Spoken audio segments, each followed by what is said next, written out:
nyika ino nyaya ndoda kutaura pano muri yeZimbabwe dzandakabata dzandinadzo pano nine nyaya yemuri nyika yeZimbabwe muri yeZimbabwe yevana vakatumwa nokwana kuita 12 kana kuti 12 vachibva pachikoro mushure mekunzi nemudzidzisi wavo endai pachibhorani apo mugoita zvakati nezvakati sevana vari kutumwa nemudzidzisi vasvika ipapo muri yeZimbabwe vanoti ivo vakasangana nemwe mukadzi wemutungamiriri akafanana nakansela ari mukati mekuwacha achibva ati kuvana vavese imimi vanasikana imimi izvezvi mumwe nemumwe ngabvisa chipfeko chake chemukati awacho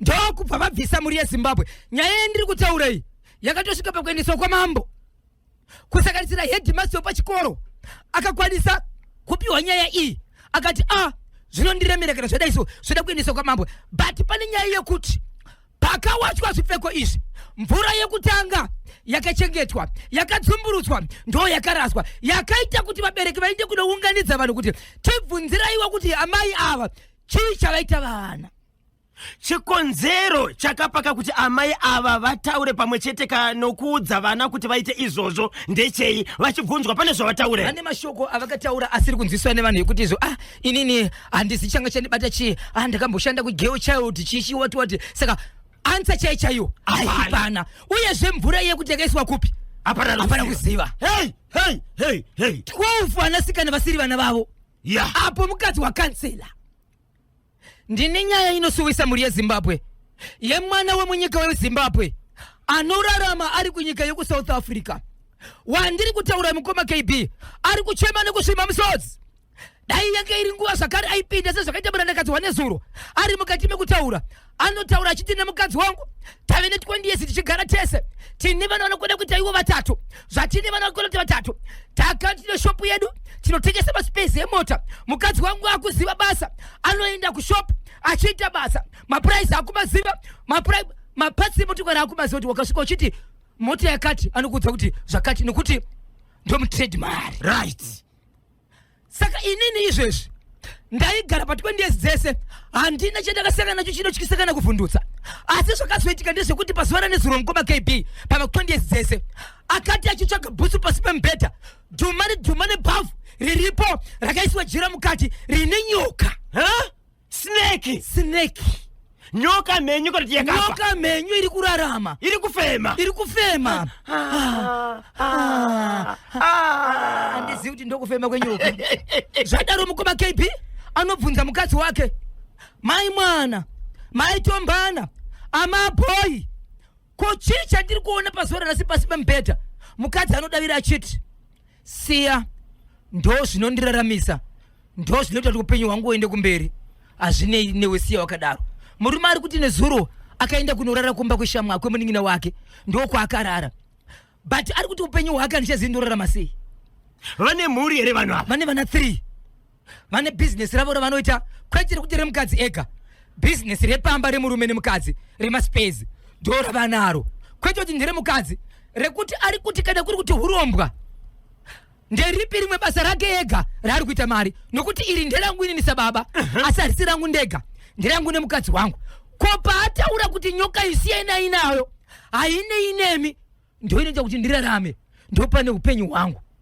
chii inyoka rudzii no anasira kuti nyoka rudzii but anongoti pandakangoona kuti nyoka zvakandirwadza so ndidzokere kumba izvezvi ndikwanise kurarama nemukadzi wangu handichazivi ndikada kutiza handisi basa renyoka ndikada kurama ndiripo handikwanisi kurara pamubhedha pane nyoka iri pasi pemubhedha akadii kuiti dzipa huro papa nyoka papa muchirungu vanoti a dead pit is a dead pit kunyangwe gomba remarara risina marara acho mukati asi kana riri gomba remarara igomba remarara chete nyoka zvina basa kuti yakafa baba Isabel papa nyoka ndio inoita kuti ndirarame asi ivo vanoti mukadzi wangu ndindo muchengeta ndindoita zvese but abuda pachena kuti nyoka iyoyi siyana nayo ndo inoita kuti ndirarame ndochiraramawo sei nemukadzi ane nyoka ndine nyaya muri yeZimbabwe kutaura kuno kwatiri kuita vanhu vanoziva nzvimbo inonzi Epperton Park uko kwana Kostepo kwenako mukoma KB vanhu vakaungana padhemu rekuEpworth izvezvi regai ndikuzivisei muri yeZimbabwe nyaya iri kuEpworth izvezvi pane murandakomana ane makore anokwenda kuita iwo 25 ange achigara na amai vane 53 years semurume nemukadzi. Vachigara semurume nemukadzi kudaro, murume uyu nhasi kutaura kuno kwatiri kuita ndopa abuda kuratidza kuti kushayikwa kwaakaita akadonera mutemo, abva abuda pamusoro pemvura nhasi akayangamara. Mwana uyu ane 7 days kana kuti 1 week adonera mudhemu, but pachitwa urongo kuti ichokwadi here, asi ndo pakapesera kuonekwa aripo akadonera mumvura. Asi vabereki vake vakazokwanisa kusvika paswera zuro kana kuti nezuro ndokubva vaita chikaranga. Pavakaita chikaranga nhasi achibva buda pamusoro pemvura. But pane mashoko anosuwisa nekurwadza ari kutaurikapo zvienderana nekuti mukadzi aigara nemunhu uyu vairarama sei. Pane mashoko ekuti nevabereki vacho hapana kuwirirana, nenyaya yekuti vabereki vanoti ivo mwana wedu uyu anonzi pakupedzesera paakazoenda kundodonera mudhemu pane mashoko aange ari mukandikatidzana nemukadzi wake zvakaita kuti azondodonera mudhemu. Asi murandikadzi ari kushevedzera achiti vangapeka zvavo nekutaura zvavanotaura, but vakambondipei ndagara makore akawandisa nemwana uyu ndichigara naye panapa anoratidza kuti ndiye baba, but hapana chavakaendesa kwedu. Asi vabereki nevanhu vese varipo ipapo vakatsvaga nyaya yekuti 20 years ichokwadi here kuti amai vane makore anodarika 50 years vachigara ne25 years vange vaine tarisiro kuti kugara kwanga vachida nemwana uyu anofanira kutoenda kunoroora. Asi chivanhu chaitika ichi, mashoko andagamuchira ndiye kuti vabereki ava nemwana komana uyu anovakawira mudhemu uyu zvizvarwa zvekuMozambique vakauya vakaenda chibereko chavo chikaranga chavo, mwana akabuda pamusoro pemvura. Ivo amaiwo zvakare vaigara nemwana komana uyu ndigodobori. Vabereki ndevekuMozambique, murandakadzi ndigodobori, mwana komana ndiye mufi. Pakaipa rikiti bonasi tsudzurai papa Isabel current affairs team iri pa standby ku Mount Habden New Parliament Harare Zimbabwe, uko kune SADC extraordinary summit. Saka fafaidzai icho kwa demuri ya Zimbabwe rega ndingorova tunge kusona kwechembere chikwanzira munhu ati skati so spelire nguwa icho chishoma rega ndiba nangotanga muri ya Zimbabwe ndiri makadime kupinda makadime nzvimbo yatiro chivadzira kuti paka gokwe chiri kuti kudini mambo nemangwe nzvimbo inonzi Gawa. Muri ya Zimbabwe mukadime nzvimbo inonzi Gawa. Rega ndikuzivisei vari kuchema vana vevamwe baba vane chitiko chakaitika mukati menzvimbo iyi vari kuti upenyu hwedu munhu anonzi mubereki kunyanya amai inotori ngozi chikonzero hatina rudzi navo. Asi zvakaitika ndezvekuti baba vanga vaine vakadzi vanokwenda kuita vatatu, asi nyaya ndiri kutaura panapa nhasi ndoya amai vanove ndiye mukadzi mudiki wokupedzisira. Amai ava zvavakaita munhu aimwa doro, but baba ava vana vanoti baba vakaita girlfriend, amai vakagara vakazorora vari pamba. Pane mukadzi akauya nedoro pamba, asi zvakazozikana kuti igirlfriend yebaba ndo yakauya nedoro pamba, ndokubva pa amai ava. Amai pavakabiwa doro iri vachikopedza kumwa vakashivedzera kuti bedwe ini ndatofa, asi chandadya izvi nokuma izvi ndo chandiurayisa.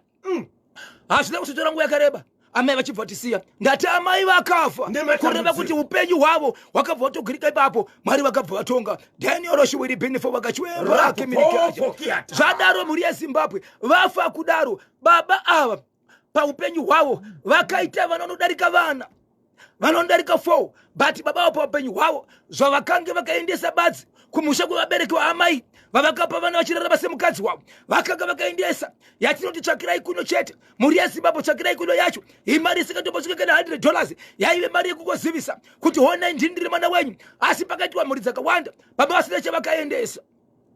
Zvadaro muri yeZimbabwe amai vafa kudaro vehukama vanondova ndo vabereki vaamai vakafa ava vakasvika ipapo vakanzi inzwa kamukwasha. Nyaya iri panapa ndeyekuti mwanasikana wedu afa anova ndiye mukadzi wako, asi zvavakaita hapana, hauna kuroora, wakabvisa tsvakirai kuno badzi. But chizo chatiri kutaura panapa ndezvekuti tiri kukumbira kuti iwewe ugotipawo mombe dzinokwana kuita 5 kuratidza kuti waroorawo. Ona vana vawakaita nhasi mwana wedu asvika pakufa asina kumboziva kuti roora rakamira sei. Tinokumbirawo mombe dzinokwana kuita 5. Daniel Shiwiri Benefo zvikanzi kudini zvikanzi nemukwasha. Ndazvinzwa vana baba zvamuri kutaura zvandiremera, but zvandirogona kuita panapa ndezvokuti ndinokwanisa kuti mombe ndiwane mombe dzinokwana kuita idzo 2 zvikanzi kuraiti pa5 unza mombe 2. Mukwasha ndobva unza mombe 2, aunza mombe 2 vabereki vachibva vanzi mombe 2 vakanganzi mombe 3 ndobva aunza mombe 2 ndodzandawana. Abvisa mombe 2 zvikanzi alright 1 imwe ndichazoya nayo ndobva aviga mama. vapedza kuviga munhu mukoma KB mukwasha achibva aenda kupolisi zvikanzi ndakabirwa mombe neve kwanhingi vari kuti vakamubira mombe ndovana tezvara mupurisa anga ari mukati mekuita nyaya iyi akaramba wodzoka nokudzoka achidze mune nyaya yekuti makaba mombe havana kusheedza kukamba asi nyaya yenguitwa nemupurisa achifamba achiendeko kusvika vana tezvara vati koti chaita sei ndobva watina mombe ndobva wadzidzorera kumukwasha tiudziyadziya hapana kugoiwa nhumbi hapana kuitwa nyaradzo. Mhuri yeZimbabwe amai vakafa 2018 kubva 2018 kusvika nhasi hapana nyaradzo hapana kugoiwa nhumbi. Baba vane vakadzi 2 vane vakadzi 3 wechi3 ndiye akafa wachona kwasara vakadzi vangari vasiri vachigara pamba apa apachagariki panenge pakuita moto munhu wandiri kutaura munhu wemutemo ndisabhuku akaita izvozvo ndisabhuku ndobva achinja nzvimbo muratidzo panga achigara pamba apa panga pakuonekwa zvimotomoto right ndobva achinja aida kunogara kune imwe nzvimbo yaari kugara iko zvinozvi. Saka iko zvinozvi vana manje vari kuti kurarama kwatiri kuita tikafamba tinonzi amai venyu vari kuda kugadza ruchema kuti mandisiya musango uyezve guva ravo rakabva ratsemuka nepakati. Vana vakaenda kuna mudhara vanoti mudhara ndikwanzi onai yekutamba ini ndakura onai yekutamba. Vana vakaenda kuna nasekuru kuti vana sekuru wodai zvatiri kuona zvinyaya yekunzi amai vedu ndivatoda dambudziko. Vana sekuru vari kuti imimi kana makafirwa endai munoita nyaradzo isusu hatina kufirwa isu. Vana sekuru vari kutsika madziro hatina kufirwa imimi kana makafirwa imimi endai kamunoita nyaradzo. Vana sekuru vakatsama. So vari kuudza nyaya iyoyi vana vari kuti mhuri yeZimbabwe maitiro akadai akaitwa nababa vedu isusu sevana tisu takutambura tinofanira kuti tiite sei nababa vedu togara navo mugariro upi tikataura navo vanopindura sechifini kuti itai zvamuri kuda kana muda zvamuri kutsvaka kuita itaiwo mega kana usataura neni musataura neni apa ndisabhuka ndotoka nyaya dzevamwe nzvimbo toita sei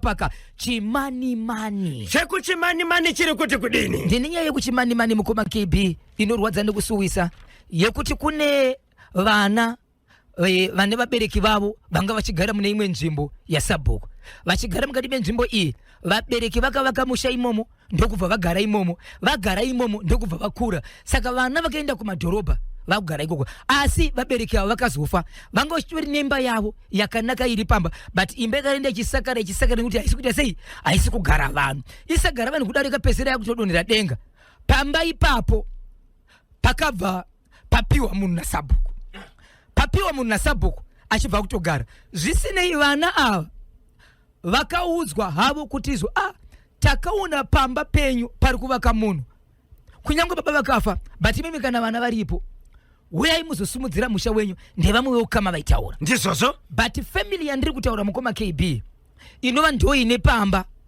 pakafa vabereki imba ikasara iri mukati mekutandasika chikonzero haina vanhu kugara navo itori family yerudzi rwasabhuku zvairi yerudzi rwasabhuku sabhuku anova ari muvhileji imomo inova hama yepamusha apa pasara pasina vanhu pave padongo ndiye akatsvaga mumwe munhu ndobva mutengesera pamba vamwe vakataura vachitizwa taifungidzira kuti anongotengesa nzvimbo nenyaya yekuti hasi hama dzake ko apa paatengesa nhasi apa ingawani ndipe hama yake ende hama yacho itori nevana variko kudhorobha kunyange vana vakasada kuuya kunoko ingawo vana vacho vatori nevana vavo ko aregerei apa mwewo ukama. Vana vai vakazouya vachiti tauya kuti kunoko tafunga zvokuvaka ndokuti vavakawa nemabhandusi ewaya ekuti tida kufenza musha uyu tigozoita sei tigozovaka but panga patouya nemumwe munhu akutorufa imba yake ipapo but imba idzi dzanga dziri dzeuswa nekuti munhu aimhanya kuti angoti ndaisa musha wositaka kuvaka ndizvozvo. Zvadaro munhu akanga ari pakataka kunetsera nasabhuku mazuva here zviri kuitika patori nevanhu vari kuchera makomba ekuisa waya pamba pamakatipa paya zvikanzi ndichavabvisa tondowari imeme ndiere mberi nokuvaka. Vana vana kumira vakauya nematanda echirungu chaiwo vachiisa concrete kutonza waya ndokubva vapedza vachibva vatanga kuisa gate. Vatakapedza kuisa gate vanhu vaivabvunzawo nekomiti yemuzimbo nai vana muri kumboona here kuti musha wamuri kuvofenza uyu mukati mutori nevanhu varimo zvikanzi hazvinei isi tiri kufenza yadi vari mukati ndo vari muyadi medu right. Tichazosangana mberi kuti ivo vari kuti tiri kufedza musha wavo here nokuti pana patine zvese panapa ndipo baba vedu kwete patakazotenga chizvarirwo baba ndiwo makatangira munomu. Saka Sabhuku ndive rudzi rwedu. Waivaisa mumwe munhu vanozoudza ende vanamboenda kuna Sabhuku vachibva vavaka Mukoma KB. Vapedza kuisa waya yavo ndokubva vaenda ndobva vaisa gate. Pavakaisa gate vakabva vaisa key. Vachibva vakiya. Musi wakaiswa key. Zvinoreva kuti munhu wese anga ari panze kweyadhi akazopinda muyadhi nokujamba waya. Anga ari mukati aibuda nokujamba waya. Zvakazoita vanhu vari pamusha apa baba vepo vakaenda kunovhura waya pane imwe nzvimbo ndokuchera gomba zvezvekuti kana vanhu vachida kubuda vanobuda vachita zvekusenerera nepasi. Zvinoita nguruve. Ndo zvavaita. Vana vachibva vanyarara ndokubva vafonerawo zvikanziso ndo zvaitwa wayenyu zvikanzi mhosva yatanga tichida yatanga. Havana zvimwe zvavanga vakaita. Waya yatauya nayo ine simba redu ndo yavaita sei ndo yauraya. Saka mhosva yatanga. Mukoma KB inzwai mhuri yeZimbabwe vakaenda vana ava nemotokari yavo yanga ine vanhu pickup vaisvika 16 ndokubva vasvika kumba kwaSabhuku vakati svikewo baba ndauya ndikuenda payadhi pangu paya pakafira baba paya panemba yababa ndiri mwana wacho ndepangu mune zvamuchiri kuziva here ndiri kuita senge ndiri kurasika pamba apa handichapazivi. Baba vakati mwanangu rega ndishevedze komiti medeka zvakati amushedzere komiti ka stand yangu ndikakubvunzai baba izvi kuti panapa muripo sei pari seiko panopamba penyu panapa mungati rega ndishevedze komiti. Chii chakaitika? Baba ndikungobuda muyati ndozvanzi alright ndapedza. Vakomana vachibva vaenda vanga vairimo vaine munhu anga akapfeka madress asi rinenge garments. Pane mamwe machechi ekuti kana vachitamba Mukoma KB vanoita senge ngarikuni vekuti vakasimudza maoko kudai soka kuti ndiye umwe munhu akanga ari pakati ipapo pevanhu ivavo vanotaura Mukoma KB nanhasi vari kuti havazivi kuti murume here kana kuti mukadzi. Ndokubva vanosvika ipapo kwai ndokusvika Mukoma KB ndokubva atanga kuita kuti aita senge ari kutenderera kudaro aita senge iri kutenderera kudaro. Vanhu vakarumwa nenyuchi Mukoma KB vachibuda muyadhi. Manga mune danga remombe, manga muine huku, panga paine mbudzi, zvange zviri muyadhi mese hapana chakasara. Chakabuda muyadhi vanhu chete vakamhanya vachichema vachibuda kunze kuwaya. But zvinhu zvakafanana nezvipfuwo zvakafanana nehuku kana panga paine katsi zvese zvakarumwa zvikafira imomo. Ndokubva vaenda kwaSabhuku. Vanakomana vazvavakazoita vanga vari vaviri ndo vakazikira kuti vanakomana vepamba apa nemusikana 1 asi vamwe vanhu vese vanosvika ivo 13 vaisazikira kuti vanani vachibva vaenda pamba vachibva vati Sabhuku nezera renyu tinokunyarai atishandise maoko enyu kwatiri atishandise munhu uya vari kumba kwaSabhuku ndobva aita zvakare iye zvakare dzikati dzatanga kurumwa huku kwakarumwa huku chete pamba paSabhuku. Sabhuku hana zvakaitwa zvikanzi tiri kuenda asi tichatsoka. Nyaya ndiri kuti rakaitika musi weFriday last week asi Sabhuku kusvika nhasi asati aonekwa pamba apa kuti ari kopi asi pavakabva haana zvakaitwa. So vanga vane tarisiro yekuti Sabhuku achaenda kwamambo kunotaura nyaya iyi. Sabhuku haana kuenda kwamambo asi iko zvinozvo ari kuti akuda kuenda kwamambo anova ndiye azounza nyaya. Ndiye munhu akatengeserwa pamba apa naSabhuku ndiye akuti ini ndakuchienda kwamambo nekuti maonero andiri kuita ndinogona kufa but ndisingazivi chandafira.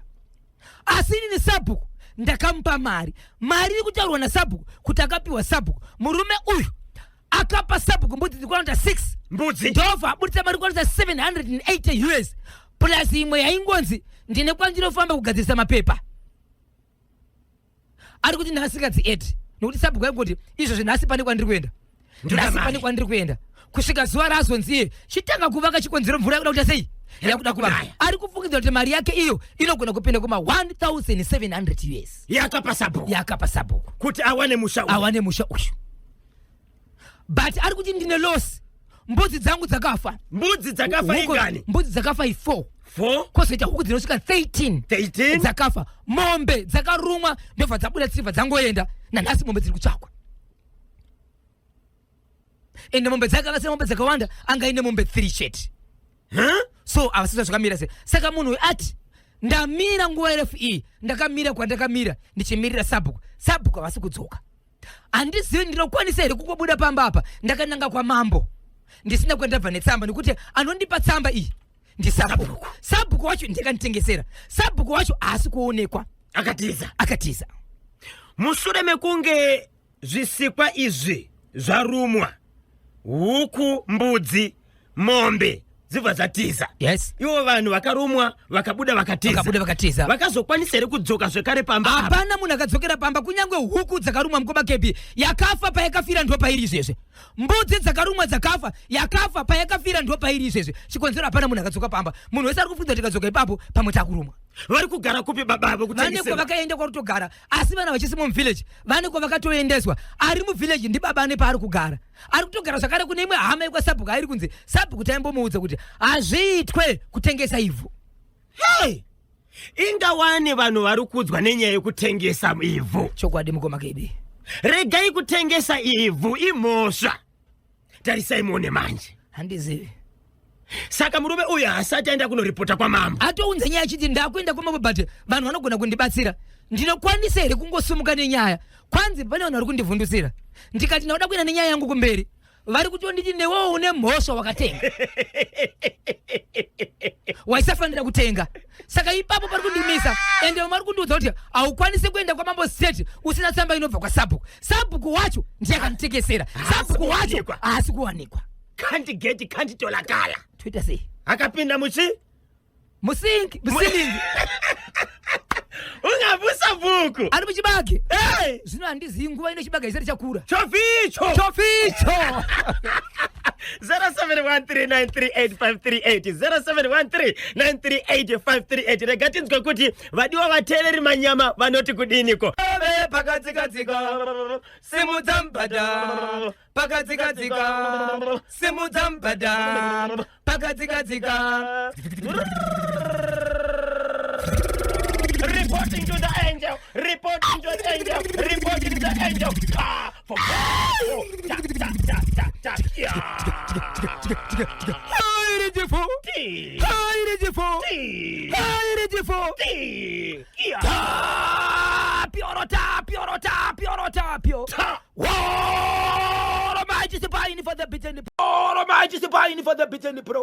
Afana tusipikishane mtura imam.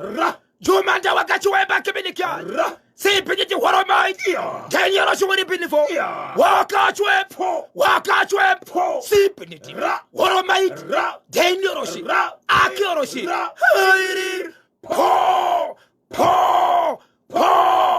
Rigiti. Vo. Tini mulani chaku South Africa. Icho kwa dimu ya Zimbabwe mamukaseko mai ano. Vanowoneka vari paGlenview wani vakabata chipoti kwanza ndisiye ndiri kumhanya nacho. Kwanzi ndinenge nyangwe ndiri kubasa. Ndinenge ndakachibata. Regai ndingoshivatsira kuti paka. South Africa. Right. Muri yeZimbabwe. Tine mwanarume. Baba vane mhuri dzavo. Vanogara munyika yeSouth Africa ndiko vari kushandira. Icho kwadi vakaita rombo rakanaka kuti vari ikoko. Vakakwanisa kutanga bhizimisi ravo. Vanotengesa mapatsi edzimotokari. Kureva kuti vane dzimotokari. Vane dzigoloi. Vanokwanisa kutenga mapatsi kubva kune baba ava. Ende baba vachigara munyika yeSouth Africa nemudzimai wavo vese vakakwanisa kugara pasi. Ndokuonesana kuti ndiro bhizimisi redu. Iwe mukadzi neni murume ngatikwanise kuziva kuti bhizimisi redu rinofamba sei. Ichokwadi mhuri yeZimbabwe kuti pabhizinesi iri baba vanobuda panze vari mukati mekufamba vachiita zvimwe zvinhu vachimbosiya mukadzi ari pabasa ari kwadi kutengesa maspace. Ukasvika uchiti motokari yakati vanogona kukutaurira nebhechi namba, vanogona kutaura zvese chikonzero vakuziva basa. Saka murume akasununguka kufamba achienda, asi shoko rake guru rinotizvo ibhizimisi redu chikonzero ndiye mudzimai wangu, ini ndine murume wake. Tine 20 years tichigara tese, asi pa 20 years izi tine vana vedu vanokwenda kuita ivo vatatu vatinorarama navo tichigara navo tichigara munyika yeSouth Africa. Zvadaro mhuri yeZimbabwe pa 20 years dzose murume anochivedzera kuti bhosho mbudzi kuzvarira pavanhu unge kuchidzingirwa imbwa. Chikonzero ndikazvara mwana wangu nhasi anogona kuita sei kudyiwa nembwa. Ini pachangu ndini nhasi chimbudzana chacho ndinogona kudyiwa nembwa. Zimbabwe ndibatsire pamusoro pechinhu chandinoda kureketa nokureva ndiri pano. Nyaya iri pano inoti murume uyu pa 20 years dzaagara nemukadzi uyu haana chaakaona chinotyisa, haana chaakaona chinovhundutsa. Hangari mukati mekurarama chimhanya nebhizimisi ravo. Mumwe nhasi vamboita shoti, vamboita profit. Ndokwave kurarama basi vari munyika yeSouth Africa. zvakazoitika bhutsu kudaro vakabva vasakanidzana nepasi pembedha paine bhavhu rakaripo rararidza kuti rine blanketi mukati rikuita stafu iri mukati imomo. Vaisa stafu kudaro pamusoro pachona vakanosanganidzana nemusoro wenyoka yakaita hata iri mukati mebhavhu ndokubva vavhunduka. Vachipedza kuvhunduka mhuri yeZimbabwe ndokubva kuti kuna mai mwana ndavhunduka. Zvikanzi mavhunduki zvikanzi pandapinda umbomo ndiri kutarisa pasi pembedha ndaona pane bhavhu riripo ndinogara nchimbobatarisa sendambosangana nazvo but nhasi ndazviona. Ko chii chandaona chiri umwe ichi? Zvikanzi maoni zvikanzi ndaona nyoka. Zvikanzi isiyei ndoinoita kuti ndirarame ndo pane upenyu hwangu. Nyoka saka inemi siyanai nayo. So baba vari kubvunza vachiti mhuri yeZimbabwe mumba medu ndini baba. Zvinouya mumba mese zvinofana kuti zvizikanwe neni. Kunyangwe amai vakauya nechavo kunemwe bhizinesi rara kutanga vanondodzore baba ndafunga kuita zvinhu izvi. Amai apa vakauya nenyoka vakaisa pasi pembedha vana kundiudza. Uye zvezvo vakatorera nyoka havana kundidzidzisa ndezvei. Mudzimai wangu asati amborwara zvokuti ndakarwadziwa kusvika pakutofamba kuenda mudzingagaro maprofita pamapedo hapana izvozvo. Asi akakwanisa kuya nenyoka akaisa pasi pembedha zvandisingasivi. Ende nhasi kuzoziva pasi pembedha yakauya rini. Ndichomubvunza mudzimai wangu anoti izvo ndo kurarama kwangu ndio upenyu hwangu.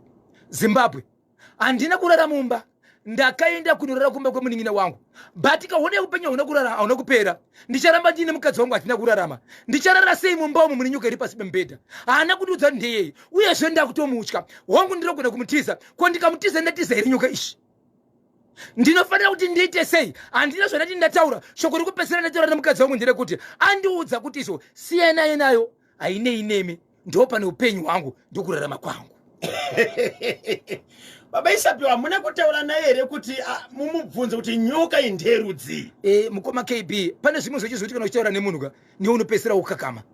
Chaanga akwanisa kutaura ndechekuti ndakanzwa muchitaura imwe nyaya dai ndaikwanisa kana inini pachangu ndogona kuzvitaurira ndega munzwe zviri kuitika pandiri nokuti kana ndekutaura inini zvimwe ndida ndichigura kuitira kuti nguva yedu iti aitoti iye pachake kana pazowanikwa nguva ndipei nguva ndikuudzei chikonzero ndichagara here pamba pangu ndichararama kusvika rini. Achave baba pamba pandiani? Iyo nyoka ipa yakauya haina zvaitaka kuita here kwandiri nevana vangu. Vane mhuri yakura sei? Vane vana 3 vana. Right. Ati here ataura neveukama kumudzimai wake? Haana chati aita. Mashoko ataura nemukadzi wake chiri ndekuti nezuro paakaona nyoka akamubvunza mukadzi akati izvo siya hainei nemi ndo pane simba rangu ndo pane upenyu hwangu. Hama dzake asati ataura nadzo kunyange vana vanogara navo asati audza kuti ndizvonoona kuna mai venyu. Saka vana vachiri kumba ikoko? Vachiri kumba. Iye ndiye akatiza sababa? Iye ndiye akatiza sababa. Kanyemba sabhuku avo vekuchimani-mani imbavha kutiza vari kutoziva kuti vane mhosva yavakaita kutengesa kastendi yemunhu ndinonzi Lavender. Iyo haina basa nyoka ngara ndinonzi ambassador Tinashe Gotora ndiri pano paSoromio. Ndinokwanisa kurara pambedha pane nyoka yangu inini. Chikonzero ndechiti ndeyangu tine ukama.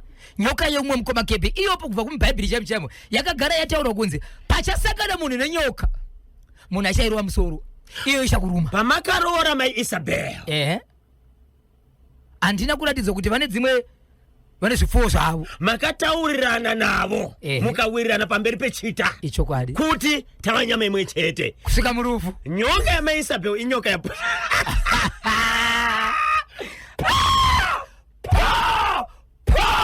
Rigidi Vo.